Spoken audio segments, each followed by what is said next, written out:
Do you like books? I mean, really, really like books? Then you're in the right place. Each week, your host, Sam Hankin, interviews the best of today's top-selling authors and the up-and-coming superstars of modern literature. This is The Avid Reader. Here is your host, Sam Hankin. Good afternoon, everyone, and welcome to another edition of The Avid Reader. Today, we're happy to have with us Margarita Montimore, author of Oona Out of Order, published in February by Flatiron. Oona is Margarita's second novel. Her first was Asleep from Day. It was, Oona is a USA Today bestseller, and it's a Good Morning America book club pick. And it's on the front desk of our bookstore, which is a shame given the time frame we're in now. But as I was just talking to Margarita, we're also delivering the book. So if you live in Meridian, or if you live in the Potter Building or the Hankin Building, we can just drop it off anytime you'd like. Oona's a wanderer through time, not of her own desire, but by a mechanism which kind of plucks her out of every new year and dumps her into a new time and place, sometimes where her mother is waiting or Kenzie's waiting, sometimes in the middle of a subway car. I don't know how Oona or Margarita keep things straight over time, but they do. One thing that threads through the whole book is music. Great music, all the music I love. And to a certain extent, the stock market, for reasons maybe you already can guess. We all fantasize about time travel. Oona gets to experience it over and over. And it certainly has its ups and downs, which may give us pause as to our own desires to participate in such a journey. So with that, welcome, Margarita, and thanks so much for joining us today. Thank you so much for having me. It's wonderful to be part of your show. So should we talk about music for the next hour? I would be happy to do so. It's always a pleasure when people connect with the music, because I know it's, some of the references aren't as well known as others, and so that's definitely something I've gotten to bond with over the course of the books being published with some readers. Well, it's funny because the one thing that got me was, I knew everybody, from Iggy Pop. I remember the Stooges. I had the Stooges album. Kate Bush, I've listened to Wuthering Heights. When I went through a breakup, I listened to it, I think, maybe 1,000 times. Lou Reed, I saw Lou Reed at the Main Point in Bryn Mawr in 1969. Wow. And same year I went to Woodstock. And the sound system wasn't working. And it went off once, and he kind of said, okay. And it went off a second time, and he threw his guitar into the audience and just walked off and left. Oh, boy. But I'm just saying, I don't want to go on about the music, but I will anyway. The thing that pissed me off about what you did was I knew everybody, but I didn't know Candy Stranger. So I said, who is this? And then I look on Wikipedia, I look everywhere, and I can't find it. No, and then I didn't realize, without spoiling it, what it was. It really got me confused. Right. The Candy Stranger, for edification, is a fictional musician that there's a couple of mentions to here and there, but yes, every other artist and musician is real, and I found that it was a nice way to connect not just her identity but also the timelessness of music. That sure, there are certain artists that are representative of specific decades or eras, but there's also a timelessness. So it was something that was able to serve as a constant for Oona, traveling through the different decades, whereas there were so many other unpredictable factors that it was one thing that she could always return to. Yeah, and it's neat because, all the kids who work at the bookstore and my kids and my grandkids, everyone likes Pink Floyd. And it doesn't make any difference what generation. Everybody likes Pink Floyd. And everybody knows Comfortably Numb and Wish You Were Here. And that was nice because that reminds me. So when you were doing this, like I said in the introduction, Oona and you both, I don't see how either of you kept it straight. Did you have one of those bulletin boards like they have at police stations with pins and then strings that go through the neighborhoods and all? I wish, and one day I'm going to write a book just for the sole purpose of having one of those murder boards, because that is like, I dream about that. And from my previous novel, which I self-published, I had a wall of Post-its. Surprisingly, this one, I was able to keep track of it using Scrivener, just because it lets you, it's sort of like a digital file cabinet. So I had one document that was her leaps in order that I wrote the book. So as I wrote them, I would write down the year, her internal age, external age, and like the key things that happened. So I could keep track of her chronology. And then I had a separate timeline that was every year since she was born. And then I would fill in the blanks kind of with the leaps so that I could see how the leaps look to, normal sequential time, and, who would know what, who she's met, who she hasn't met, what she knows, what she doesn't know. And I would also kind of pepper in additional ideas that I might have, some of which made it into the book, some of which didn't, some that might make it into a second book if I write it. So I was able to kind of, using those two timelines really helped me a lot in terms of keeping everything straight. Well, it's kind of a good segue into not only explaining the book in terms of what it's about, but talk about how you begin each section with specific numbers and what those numbers refer to, and that gives you a little more of an idea about the book.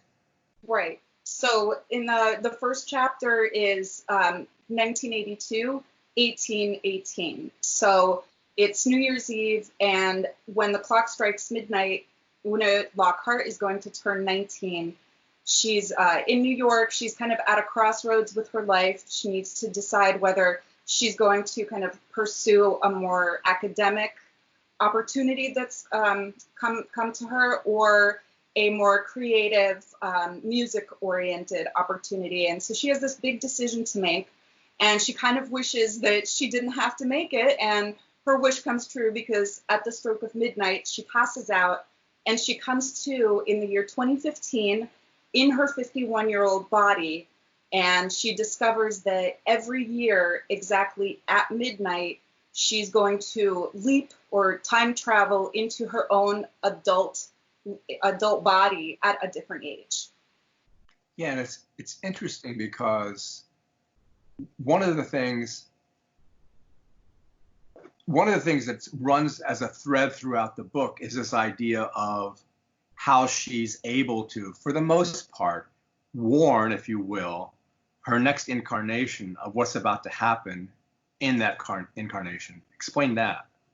So since there's the Oona's personal chronology where she jumps around in her own personal timeline, but then there's the straight line that time actually moves in. Oona's able to, so for example, in 2015, her first leap, the Oona that was in the year 2014, internally, she was older. And so she knew, okay, this first leap is coming up in 2015. I'm going to write a letter to Oona to let her know kind of what to expect and give a sort of quick and dirty list of guidelines. It's a tricky balance because when you've seen the future, it's hard to have a life that's full of surprises, and she really wants to make sure that she kind of is able to prevent certain spoilers from happening, but also give her enough guardrails that she can, live comfortably financially. So, savvy stock market investments, and she tries to kind of hint at certain behavior or people she, should, avoid or kind of gravitate towards. And so, you have this kind of wiser, it's like if you got to write yourself a letter that, from a much younger age, like what kind of wisdom would you impart on yourself? And so it's this balance of trying to give her a life that's full of these surprises and meaningful moments, but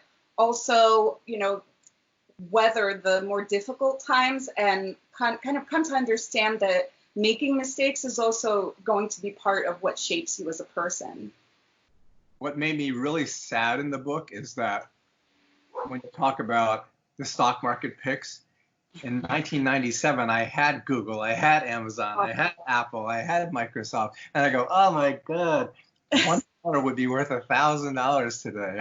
I have $100 million, and so it made me feel okay. I had all of these things that the binder is advising me to get, and then I just ignored them because I didn't have the benefit of the year before. You even accounted for the splits in the stock, which really got me. Oh, I did a lot of research because I wanted to make sure that, the premise is already so fantastical that I really wanted to make sure that as much as possible was very rooted in reality. And, I tried to kind of strike a balance. My editor is the one who actually recommended adding more information about the stocks. And I had a lot of fun kind of delving into the histories, like what would be the best investments, and and hopefully I got the math right. I'm not as economically savvy as Oona is, but I think for the most part, at least the years that the stocks split, I really tried to ensure that was all correct. Yeah, you did a really good job on that. Again, to my dismay, but nonetheless. The thing that's different about time travel in your book is it's not the kind of time travel where, like in that Ray Bradbury story, he goes back 100 million years and they step on a butterfly by mistake and that changes, like the beating of a butterfly's wing. Oona gets the chance to change things, and those changes don't necessarily change the space-time continuum. You know what I mean? She doesn't necessarily follow that rule, but she does deviate from what her previous incarnation might have advised her to do, and it doesn't change things. Right. Or you could argue that her previous incarnation tried to kind of guide her along a certain path because she had made these other choices, but Oona, being stubborn or sometimes wanting to make her own decisions or mistakes, actually cements her fate by trying to subvert it. And it is the case with time travel where you kind of need to decide on what your philosophy is. And I love the notion of, the parallel worlds and alternate timelines. For the sake of this book, I felt I needed to simplify certain things, which is why I didn't explain why the time travel happens, because then that has to become a central part of the book. It was more about how would time travel affect somebody who's just trying to have a regular life. And so, I did try to explore that notion of, sometimes when you kind of try to run away from a certain fate, you actually end up running right into it. Right. How come the previous Oona says, like, be patient with Edward? He's kind of like a nice guy, but he wasn't. I mean... Spoilers. I always do that. I'm sorry. That wasn't a bad spoiler, though. No. All right. Well, okay. So why does it seems like the previous Oona sometimes pushes her theoretically in the wrong way, but then again, not to do spoilers. Well, especially let's see, how can I say this? So with Dale, and you can go into who Dale is and how that works. But like with Dale, that last time around, it would be really hard to kind of like not, like when she's doing stuff and people say, how do you know that about me? How do you know that? How do you know this? Or she'll name a song and the song's not even out yet. Mm-hmm. Those are the things. You did really well because you didn't make them like really stick out a lot, but you made the reader understand that there was a disconnect here.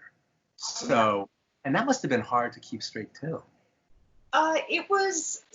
It also involved a certain amount of research. The tricky thing was making sure that every year that she was in, there was enough there to give the reader a flavor of, okay, this is what 1991 was. And, whether it's through pop culture references, through what the technology is or isn't, through, what people are wearing, what people are saying, but without making it just kind of too bogged down in the details. And especially when she goes from a year where she learns a lot about the future to a much earlier year, and she may not kind of have that. She's still young enough that she hasn't learned to sort of censor herself or really watch her words, that yes, she'll let some future slang slip, or mention a band that doesn't exist yet or a song that doesn't exist yet. So it's these little, like, what she calls social landmines that she needs to navigate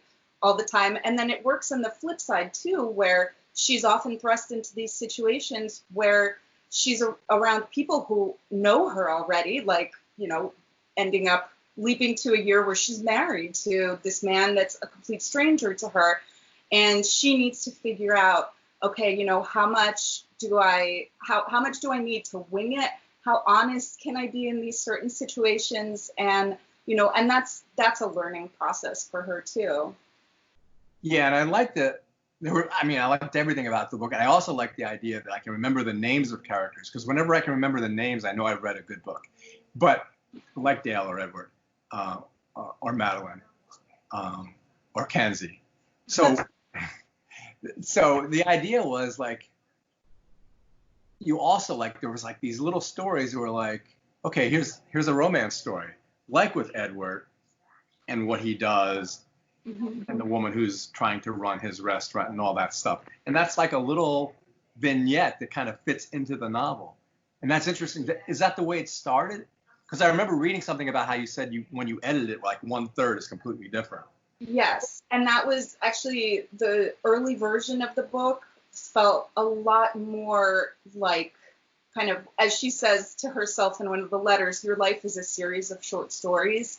So a lot of the revision was about making it cohesive and having kind of more through lines. I mean, yes, it's definitely episodic because she skips around in different decades, and every year, there are certain people that reappear, such as her mother or Kenzie, but there are other years where she's just, she has all these different people in her life that are significant in some ways. So, initially it was a little bit more kind of, I guess, scattered, and then finding that cohesion, but also finding kind of like, what is this arc as she goes from being a teenager into a young woman and kind of really comes into her own as a person under these circumstances, and how can I make that more cohesive?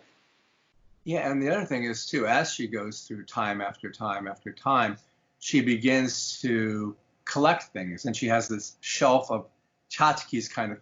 I mean, not tchotchkes, because they're really valuable, but then she sees the shelf and something's missing, and she wonders why it's missing.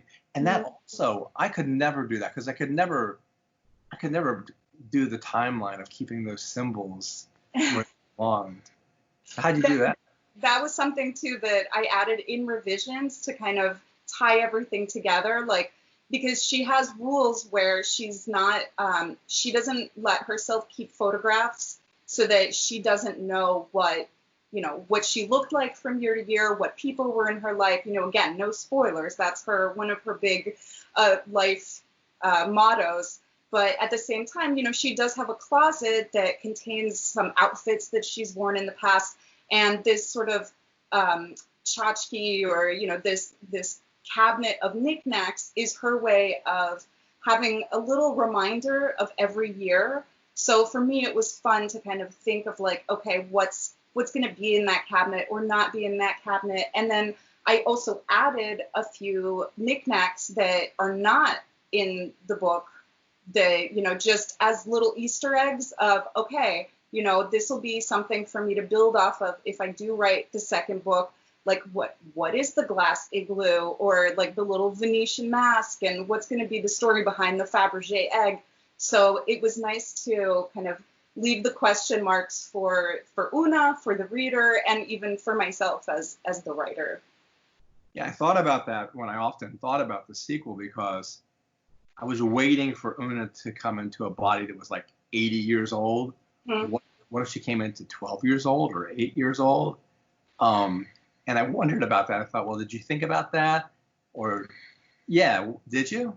Oh, absolutely. And that's why I wanted to make sure that I set certain parameters. And One, I wanted to have it be her adult life. So she has lived a sequential life the first 18 years of her life, and then it's when she turns 19 that it happens. So it's only her adult life that she leaps into. And then in terms of a much older body, for me, the tricky thing was I wanted to make sure that I wrote years that I actually lived through, or that, history has happened in. So but I also knew that we needed, especially that first leap, you need to have the dramatic, like many years gap. So I thought, okay, a good middle ground, especially if you're 19 and you wake up 51, you might as well be 80. I remember when I was either like 10 or 11, my parents were in their like 30s or mid or late 30s.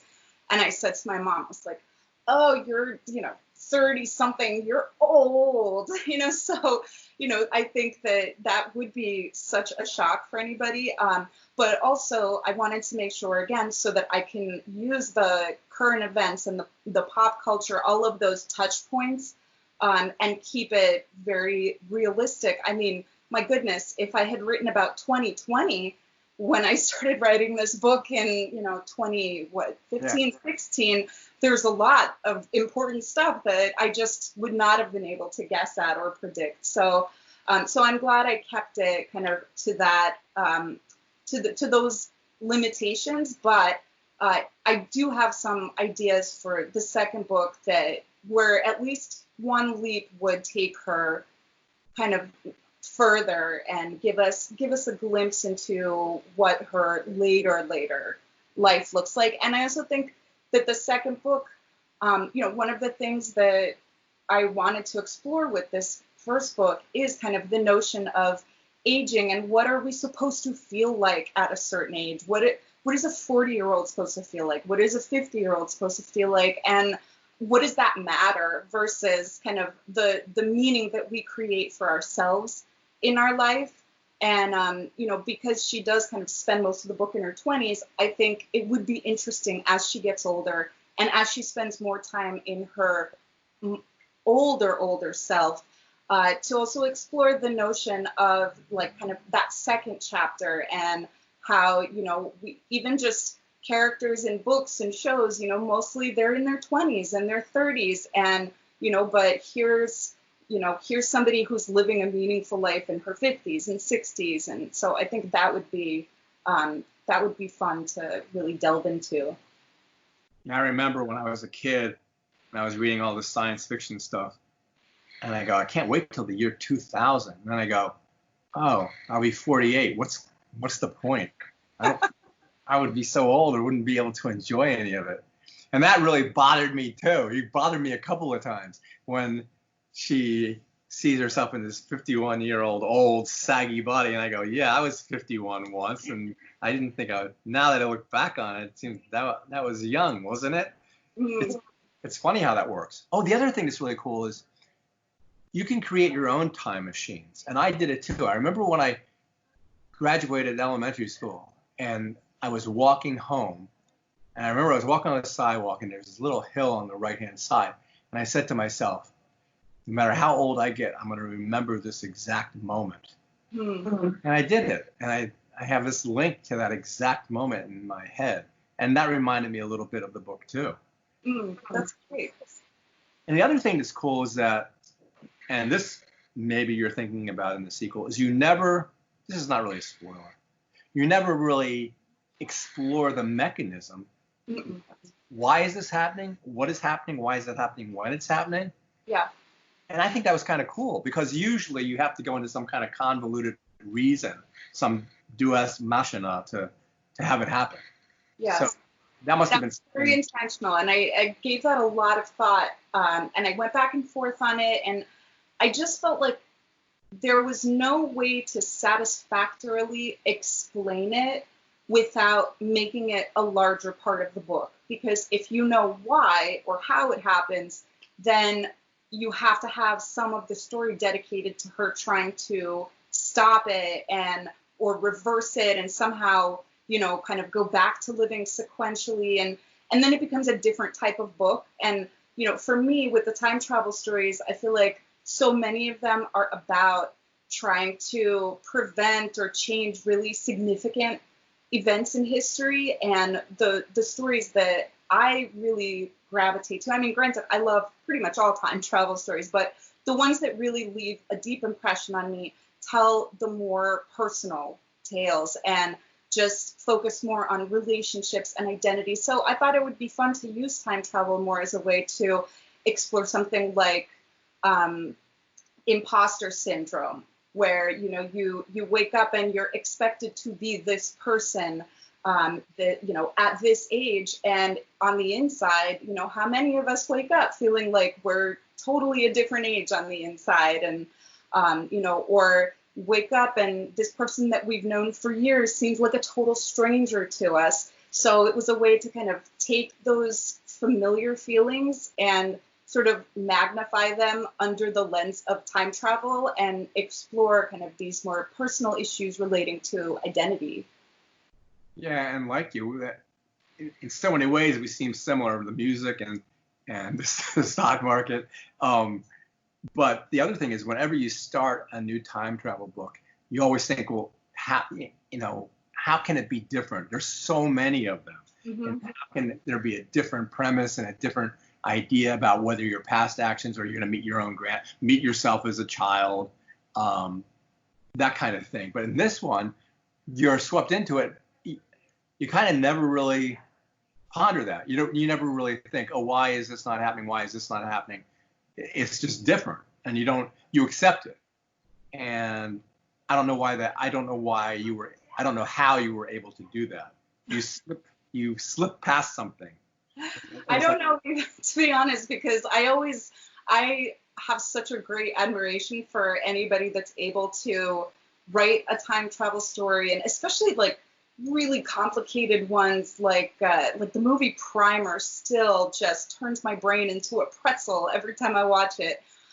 Or certainly I loved The Time Traveler's Wife and Stephen King's time travel book. So I think that it's really just, for me, it was a matter of, I guess, my way of coping with getting older and kind of coming to terms with that.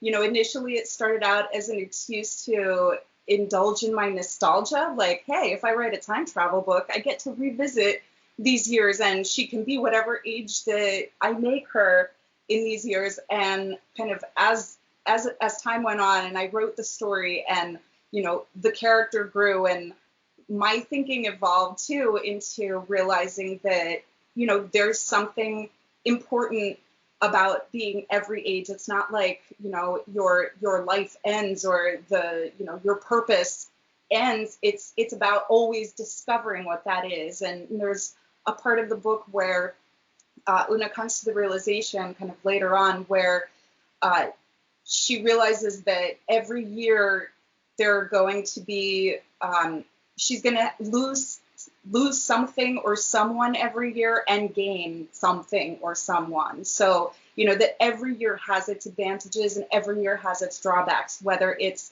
a person in your life that's no longer there because you haven't met them or they've passed on, whether it's technology, whether it's just that life wisdom or youth. It's really just about kind of navigating and trying to recognize, like, what are those advantages instead of thinking about everything that has passed and all the things that we no longer have or all the times that, are now behind us. So it really helped me approach life in a much more kind of mindful and optimistic way, I think. Yeah, it's funny because right before I read the book, I was talking to someone about meditation or something like that. It's always cool in the bookstore because you always have different people to talk to and they always have different stories. Well, and we were talking about living in the moment, kind of a cliche. Mm-hmm. And I try to think about that, but like maybe 2 or 3 times a day I can live in the moment, and that's it. I can't do more than that. But that's what Oona's mom is trying to impart to her on several occasions in the book. And mm-hmm. I don't know if Oona entirely succeeds, but she's moving in that direction as the book progresses, mm-hmm. I think.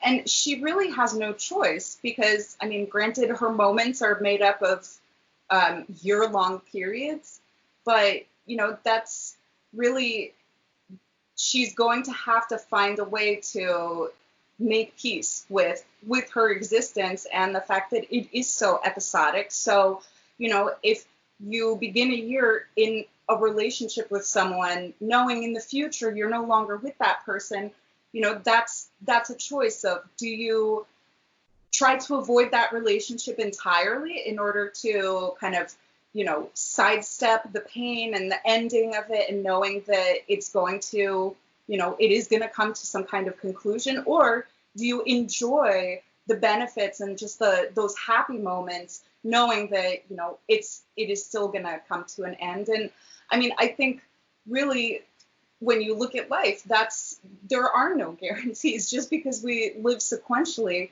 it doesn't mean that we can predict what's to come, you know, or just, it's pretty much, we take it for granted that the day that we live today is going to look the same as tomorrow and the day after that. And, you know, whereas kind of really taking that moment to recognize, like, okay, this is what today is, and what can I do to really make the most of it?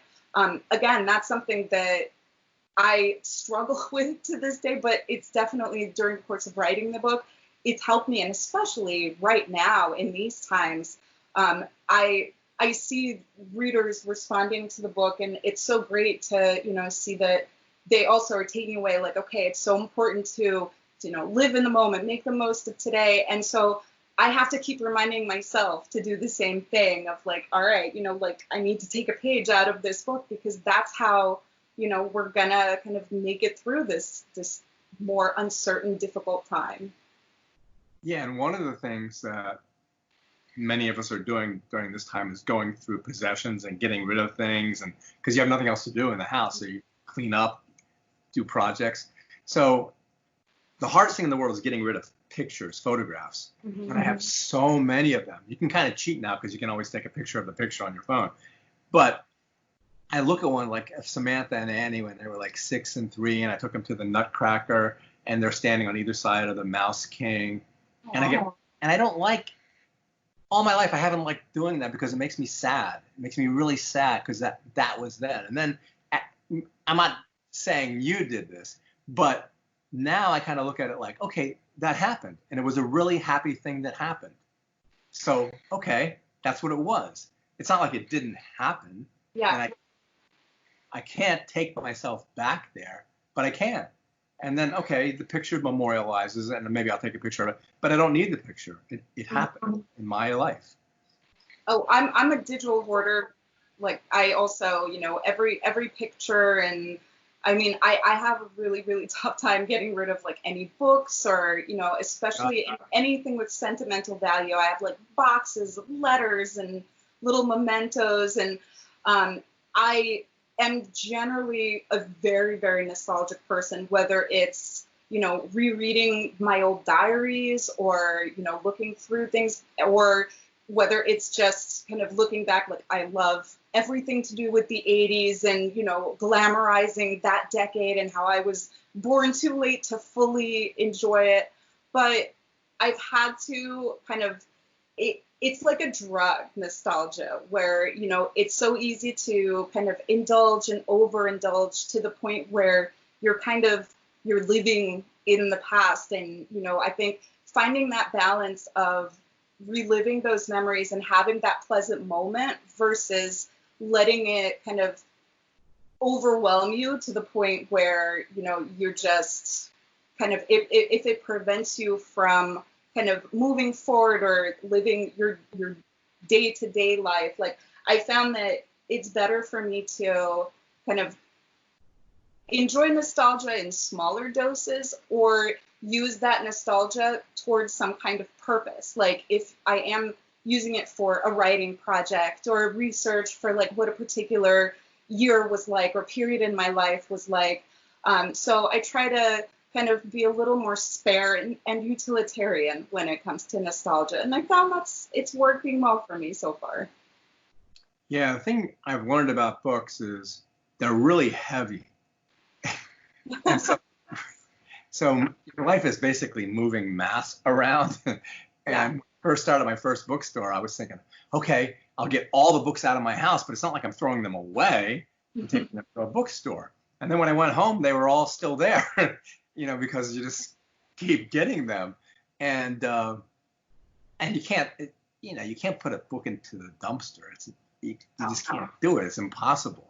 And so now I have a bookstore and I have all these books at home, and my kids aren't going to want them. They're not going to have any desire to have them, but there's no way of getting rid of them. And it's just. I think of them as like they're the twigs that make up my nest. Like for me, being surrounded by books is what makes me feel cozy and at home. And I mean, yes, my bookshelves are really, we've got some double stacking going, and I do need to do periodic culls. It's so difficult, but I always make sure that I donate them and that, I do everything I can to, find a new home for them. But I don't know, I feel like that's something that anybody I think is justified.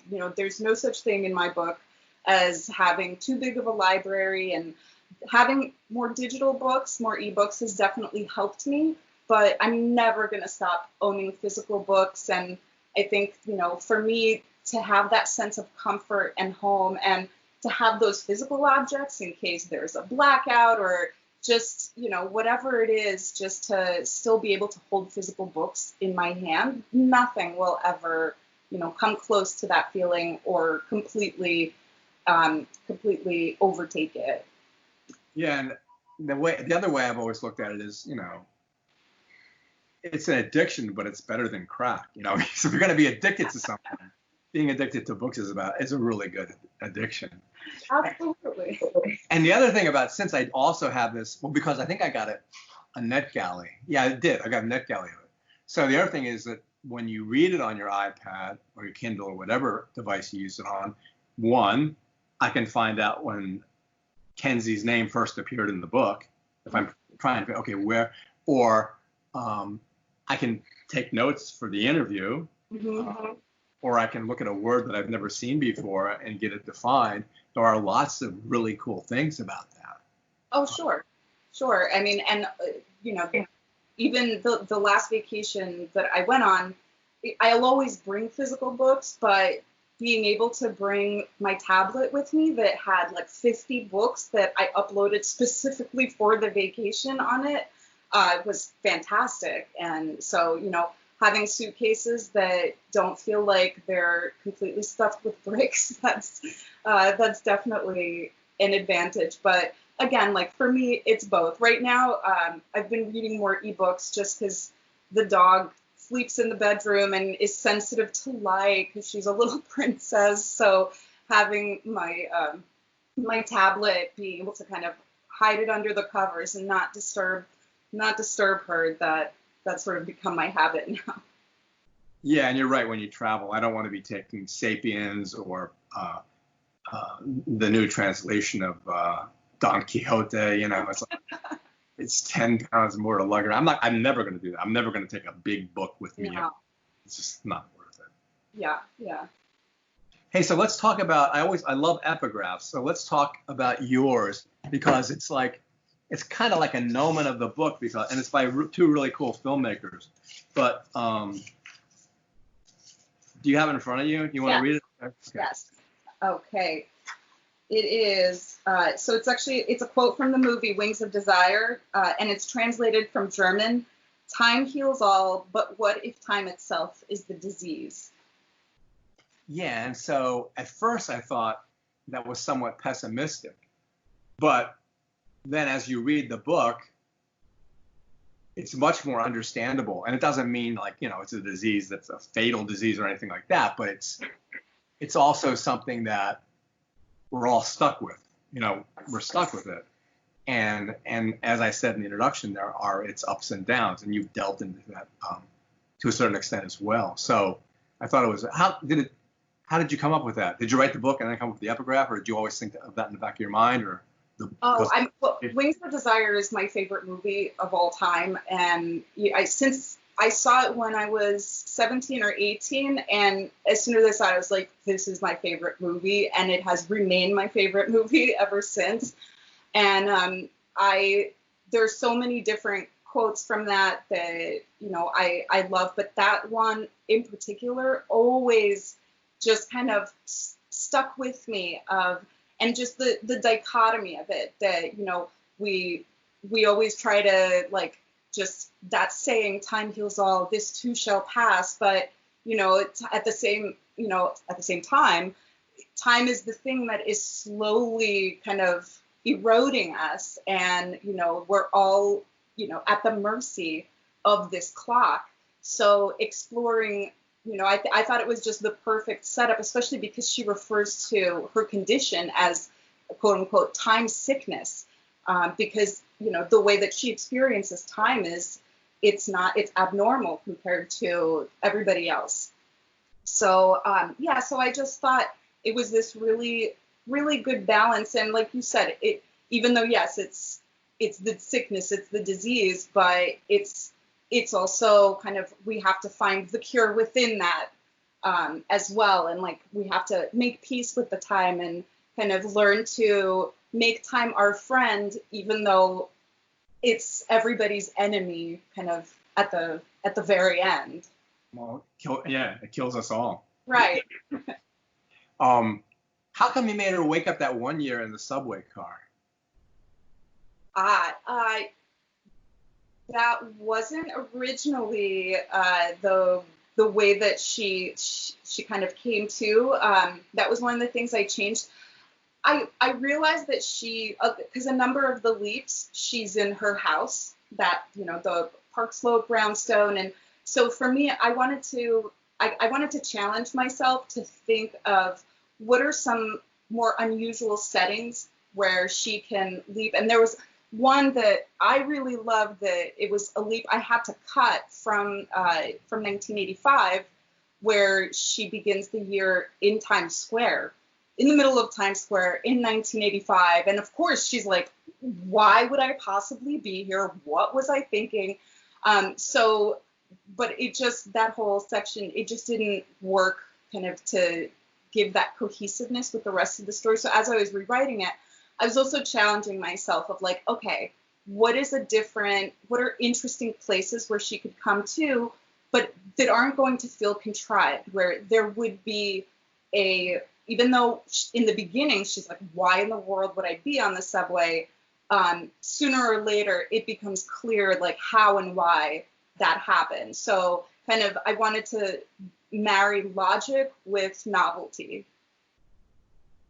If I remember right, so like her mom is kind of like her Virgil in Dante's Inferno, it's like kind of her mom and then how come so often she's lucky enough to come back to a spot where her mom is there? And what made you decide that? Because her mom is such a big portion of her life. Yeah, I mean, really, my mother is one of my constants, and I definitely drew from just the personal relationship that I've had with her. So for me, if I think of like, who is somebody that you could have that's always going to be there for you in your life, like at your toughest moments, like it's a no-brainer that, a mother is like the first thing I think of. And I know I'm very fortunate to have that experience. And I also felt like, okay, she's going to go through so many hardships and so much uncertainty that she needs to have this one person. And to be fair, Madeline, sometimes at the beginning of the leaps, she's not there. Like she sometimes turns up a little bit later because she is still a free spirit and she likes to travel and she loves taking her little vacations and whatnot. But, in a pinch, she will always be there. And she's in this tricky position. And it's something that my mother and I experienced as well, like, being immigrants, but, I had a better sense of the language and, my mother struggled learning English more and, being a teenager, every teenager thinks they know everything. So there's this Russian expression, she'd always say to me, oh, the egg is trying to teach the chicken. So we definitely had those moments of, who's the wiser one, who can teach the other one, and like what can we learn from each other is sort of the point that we evolved to. And I thought in the context of Oona's circumstances, where sometimes she is going to be older than her mother, or she's going to be wiser because she has seen the future. She has experienced things that her mother has no way of knowing will happen. And so she has a different type of wisdom. And again, like using that more metaphorically for the way that a paternal, like a parent's relationship with their child and the ups and downs that they go through and the learning experience that they both have over the course of the years was an interesting way to explore that. And then the other side of the coin is that Mackenzie is there many of the times. Mm-hmm. And the Mackenzie story is another one that could have easily been maybe it started out to be a short story. It could be a novella where, you go through this entire cycle of, but what you did was you wove it in between so that it reaches a resolution. Mm-hmm. And it's so funny because how in the very beginning, in the first jump, he's this other thing, and then he gradually becomes this other thing. So I didn't spoil it. Right. Well, so with Kenzie, I wanted to have the kind of the bookends of, so her mother is like the older, wiser figure, but especially for that first leap, it would also help for her to have somebody who is younger, who can kind of be her guide, but is young enough to also take her around the city and clue her in on technology and slang and, here's what's going on, like in the world of pop culture, in the world of, here is the internet, welcome. So I thought it would be a nice dichotomy to have, like, even though he is in a way kind of older and wiser than her in the beginning, kind of as her assistant and her confidant, like she needed somebody that she could also connect with that isn't necessarily a peer. I mean, it's ironic, she's in her 50s, he's in her 30s when they first meet, but, she still feels like a kid and she's learning everything that he has to teach her. But then in later leaps, the roles are reversed and, he's much younger and, so their relationship also kind of, it follows these different peaks and valleys of, kind of where they take turns guiding each other and helping each other through certain really difficult moments. There were nice subtleties you did too, like the first time when he goes, we've been friends for many years. And then also I thought, well, she's hugging him too early. She shouldn't be hugging him yet. And I thought, well, now I understand at the end, you understand why. I mean, there's this ineffable quality. And that's another aspect of the book, that there's this kind of ineffable quality that even though you haven't experienced something or the other person hasn't experienced, there's something that is there, Mm-hmm. There's something that's there that, I don't know what, if you're talking about the Trinity, it's not God, it's not the Father, the Son, it's the Holy Ghost, the Holy Spirit, like that. Right. And then I also think that, sometimes, it is tough for her when people already know her and she's, she's always playing catch up to what everybody else knows.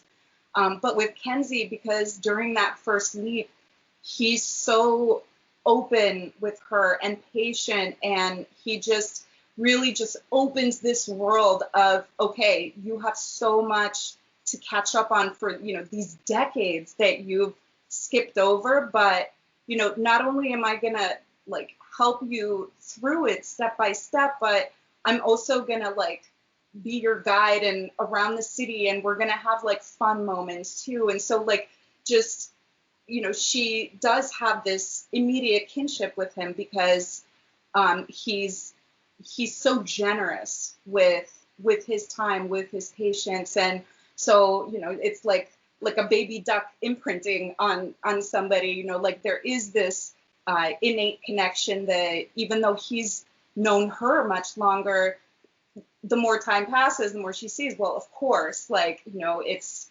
we already have this bond, and, she gets to rediscover it from the beginning and understands it too. Yeah, it's interesting that there are so many things in the book that allow you to have expectations of a sequel, or maybe even a trilogy. I don't know about, maybe even, but there are so many aspects of it. And what I like about, I told you about remembering the characters' names and stuff like that. Another thing I like about the book is that you leave a lot of the work to the reader. I like books that leave work for the reader to do. Like, I wonder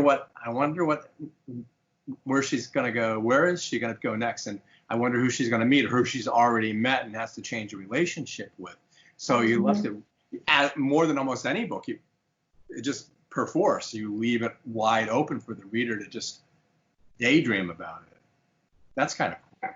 And it's funny, when I remember when I was in high school and reading Hemingway for English class, our teacher would tell us how, Hemingway's writing style is like an iceberg, where 1/8 is above the surface, 7/8 is below. So you're only seeing what you're reading is the very, very top of that iceberg.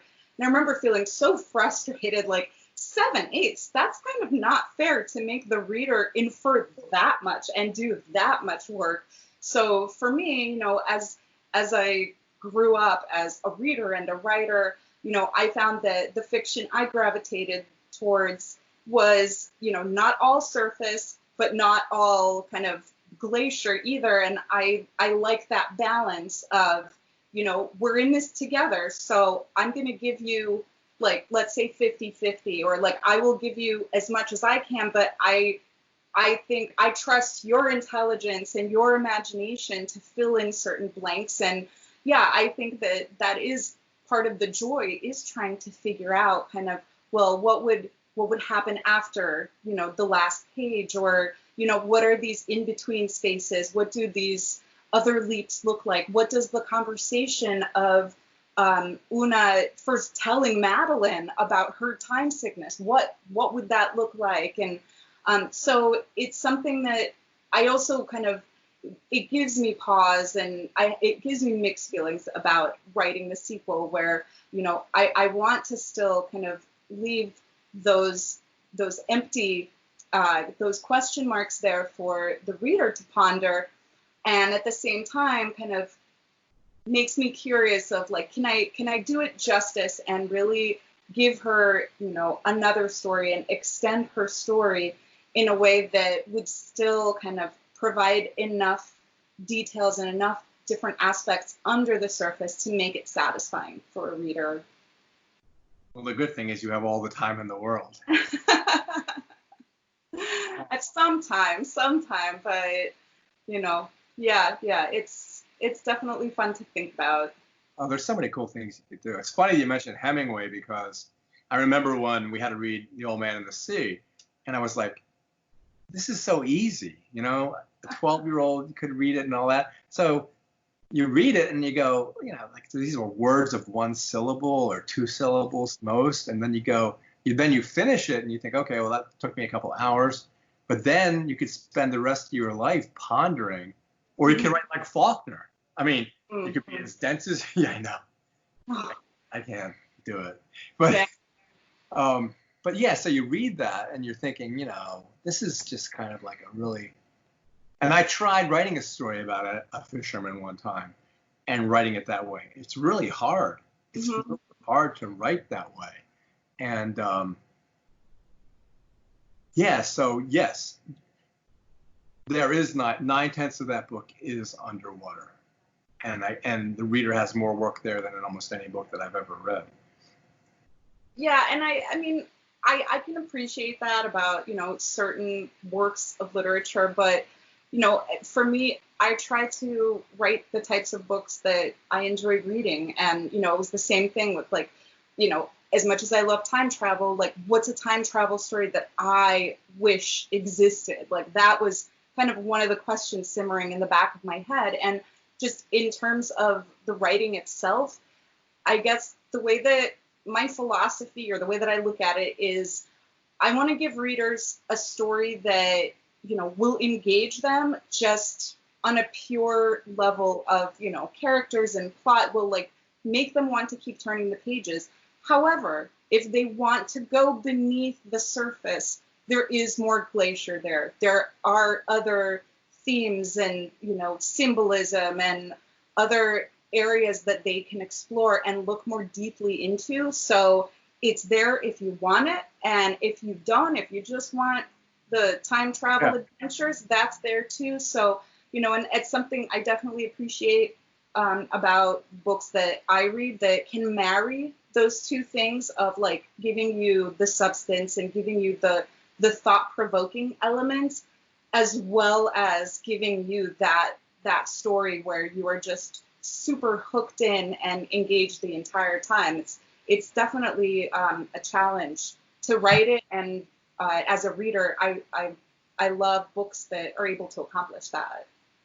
Yeah, and the other interesting thing, well, there's so many questions I still have, and we have to close it out, but the other thing is that, you see into her mind, you know what she's thinking, but then the other part of you is going, how does she manage this? Mm-hmm. How does she manage to do this? And then you start wondering, well, could I manage this? How would I go about figuring this out? How would I go about treating people that I've already known? Do I have to just repeat exactly the way I did before, or would I be able to fake this, so to speak, for a whole year? And those are the kinds of things that I ponder, and I think everybody else will too. So. Yeah, it's been such a great adventure to kind of write this book and then see what the response has been and the different reactions and questions that come up, and it keeps the gears in my head turning too, and I love it. So the last question I'll ask you, which I've been asking everybody I've been interviewing, is, when you wrote this, you expected, okay, now I'll be on tour and I'll be doing this and doing that, and now you're not. You're stuck talking to me. Oh, I was very fortunate. My book came out the last week of February, and I had a week of launch events. So I visited 3 different cities, and the attendance was not affected at all. All 3 events were just fantastic. I had an incredible launch week, and I didn't really have a lot of everything else that I had planned was actually either virtual or just, online interviews or, Q&As, things like that.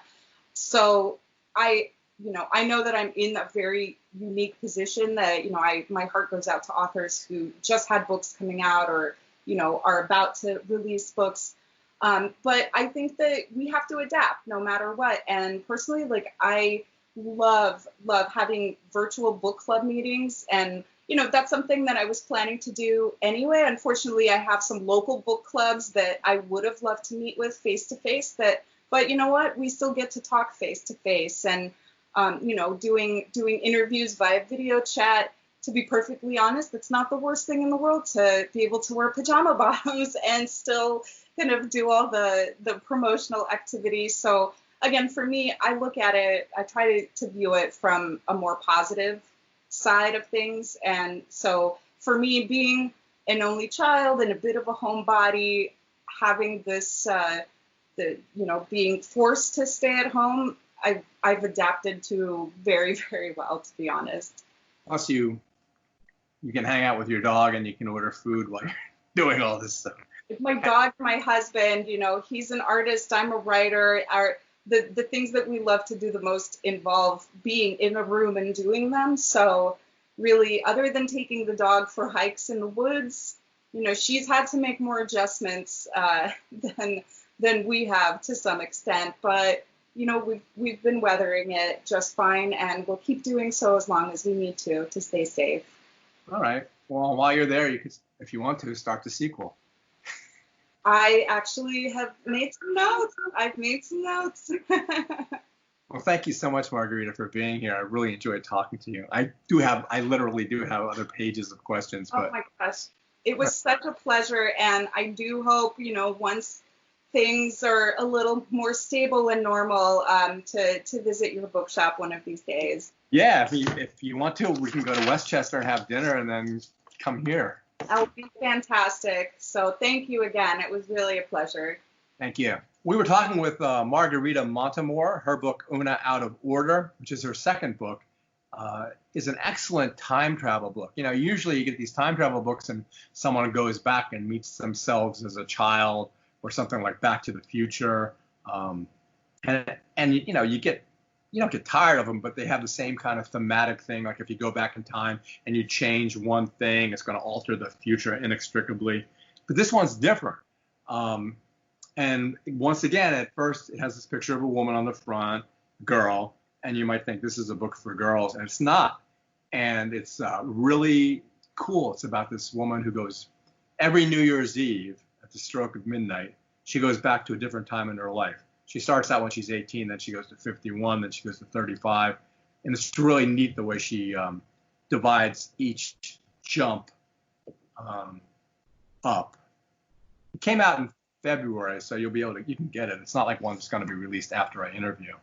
And then trying to think of what we have next. Like I was saying with my last interview, it's great now in one sense, even though it's horrible. These authors can't go on author tours anymore because of the coronavirus.